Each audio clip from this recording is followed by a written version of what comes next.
ఈ రోజు రాష్ట్ర వ్యాప్తంగా చంద్రబాబు నాయుడు, లోకేష్, పవన్ కళ్యాణ్ గారు యువతకు చేసిన మోసాన్ని, నిరుద్యోగులకు చేసిన మోసాన్ని ఎండగడుతూ ప్రతి కలెక్టరేట్ వద్ద కూడా యువత భారీ ఎత్తున ఈ రోజు ధర్నా చేస్తూ కలెక్టర్లకి మెమరాండం ఇవ్వబోతుంది.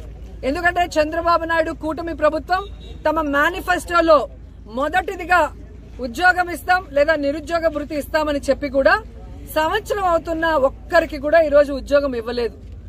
ఈ రాష్ట్రంలో 1,60,00,000 ఇళ్లున్నాయి. మరి ఆ ఇళ్లలో ఉన్న నిరుద్యోగుల పరిస్థితి ఏంటి? ఇప్పటి వరకు ఉద్యోగం ఇవ్వలేదు.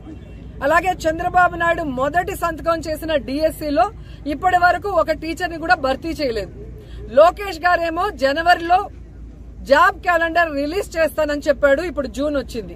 అంటే క్యాలెండర్ లో సంవత్సరం మారుతుంది తప్ప లోకేష్ గారు ఇస్తానన్న జాబ్ క్యాలెండర్ అయితే రాలేదు. అలాగే పవన్ కళ్యాణ్ గారు తాము అధికారంలో వచ్చిన తర్వాత ఆయన తన ప్లీనరీలో చెప్పారనుకుంటా, ప్రతి నియోజకవర్గంలో 500 మందికి యువత అంటే మహిళ గాని మగవాడు గాని నిరుద్యోగులకి 10 లక్షల రూపాయలు ఒక్కొక్కరికి ఇస్తాం, స్వయం ఉపాధి పెట్టుకోవచ్చు అని చెప్పారు.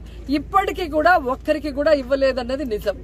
సో ఈ రాష్ట్రంలో ఉన్న నిరుద్యోగుల్ని అలాగే విద్యార్థుల్ని మోసం చేస్తూ వాళ్ళు మాత్రం ఈరోజు అధికారాన్ని ఎంజాయ్ చేస్తున్నారు. ఈరోజు ఈ రాష్ట్రంలో ఉండి ఓటేసిన నిరుద్యోగులు, విద్యార్థులు ఉద్యోగాలు లేక, నిరుద్యోగ భృతి లేక, కాలేజీలకు వెళ్లే వాళ్ళకి ఫీజు రియంబర్స్మెంట్ లేకుండా, అమ్మఒడి వేసే వాళ్ళకేమో అమ్మఒడి సక్రమంగా రాకుండా ఏ విధంగా కష్టపడుతున్నారో మనం చూస్తున్నాం. కానీ పక్క రాష్ట్రం హైదరాబాద్ లో ఉన్న చంద్రబాబు నాయుడుకేమో సీఎం జాబు, పక్క రాష్ట్రంలో ఉన్న పవన్ కళ్యాణ్ కేమో డిప్యూటీ సీఎం జాబు, పక్క రాష్ట్రంలో ఉన్న లోకేష్ కేమో మంత్రి జాబు. ఇంతేకాకుండా ఈరోజు చంద్రబాబు నాయుడు కొడుకుని ఈరోజు సీఎం చేయడానికి ఎంత తపన పడుతున్నాడో మనం చూస్తున్నాం. పవన్ కళ్యాణ్ వాళ్ళ అన్న నాగబాబు గారికి ఎమ్మెల్సీ ఇప్పించుకొని ఈరోజు మంత్రిని చేసుకోవడానికి ఎంత తపన పడుతున్నాడో మనం చేస్తున్నాం.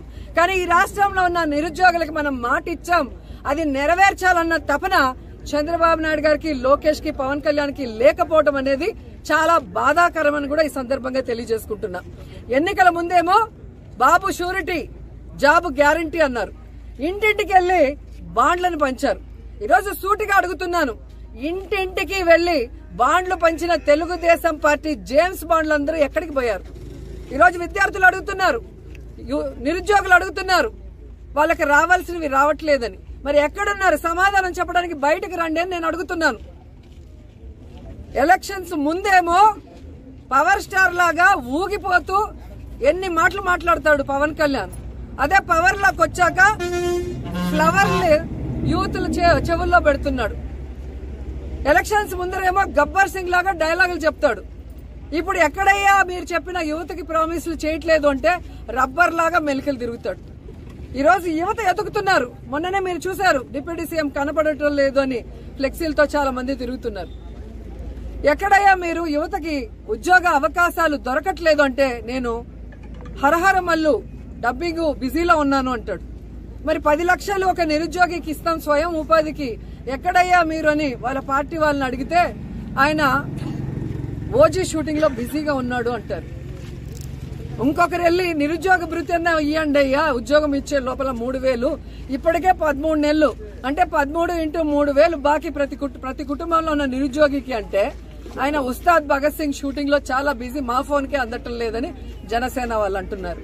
ఇంతకన్నా సిగ్గుచేటు ఏమైనా ఉందా?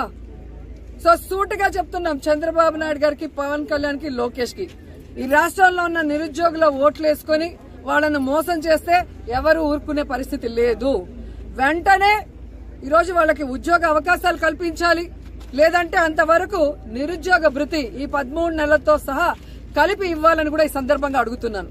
ఎందుకంటే ఈ రాష్ట్రం డబ్బులతో చంద్రబాబు నాయుడు ఒక హెలికాప్టర్ స్పెషల్ ఫ్లైట్, అలాగే పవన్ కళ్యాణ్ ఒక స్పెషల్ ఫ్లైట్, లోకేష్ ఒక స్పెషల్ ఫ్లైట్ కొనుక్కుంటాడు. మళ్ళీ అందరికీ కలిసి స్పెషల్ హెలికాప్టర్లు. ఈ దుబారా ఖర్చులకి డబ్బు ఉంది కానీ యువతకి నిరుద్యోగ భృతి ఇవ్వమంటే డబ్బు లేదు అంటే ఎవరు ఊరుకుంటారు? కాబట్టి వాళ్ళకి నిరుద్యోగ భృతి ఇవ్వాలి, వెంటనే ఉద్యోగాలు చూపించాలి, ఆ తర్వాత ఫీజు రియంబర్స్మెంట్ బకాయిలు వెంటనే ఇవ్వాలి. ఎందుకంటే కాలేజీల్లో పిల్లల్ని ఈరోజు ఇబ్బంది పెడుతున్నారు, వాళ్ళు డబ్బులు కట్టకపోతే తరిమేస్తున్నారు. ఈరోజు వాళ్ళు చదువుకోకుండా ఇళ్లలో కూర్చుంటే వాళ్ళ కుటుంబాలు ఎలా బాగుపడతాయన్న ఆలోచన వీళ్ళకి లేదని నేను ప్రశ్నిస్తున్నా. కాబట్టి వైఎస్ఆర్ కాంగ్రెస్ పార్టీ ఈ యువత పోరుకి సంఘీభావం తెలియజేస్తున్నాం. యువతకు ఉద్యోగాలు నిరుద్యోగ భృతి వచ్చేంత వరకు, అలాగే చదువుకుంటున్న పిల్లలకి ఫీజు రియంబర్స్మెంట్ వచ్చేంత వరకు పోరాడుతూనే ఉంటామని కూడా తెలియజేసుకుంటున్నాం.